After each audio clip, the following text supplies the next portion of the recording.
Welcome to the Slop Farm. Enjoy the video. You'll start by preparing the device and enabling the hidden menu. First, make sure you know your lock PIN or pattern and that biometric unlocks work.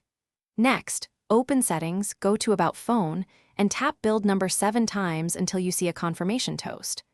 Once done, back out to Settings, locate Developer Options, typically under System, and open it. This unlocks the tools you need for debugging and deeper configuration without delay.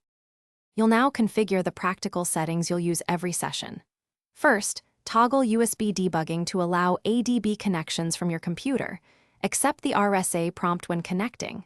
Then, reduce window, transition, and animator durations to 0.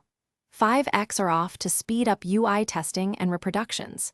Enable Stay Awake if you need the screen on while charging, and turn on options like Show Layout Bounds or Profile GP. Finish by using the tools securely and cleaning up. Run your ADB commands, install debug builds, or capture bug reports while monitoring system behavior. When testing is complete, revoke USB debugging authorizations from the Developer Options menu and consider toggling the master switch off to reduce attack surface. If something goes wrong, reboot the device into safe mode or revoke ADB keys.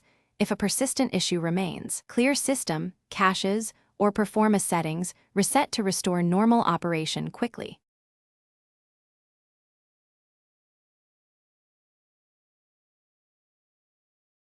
Thanks for watching. Consider subscribing if we helped you today.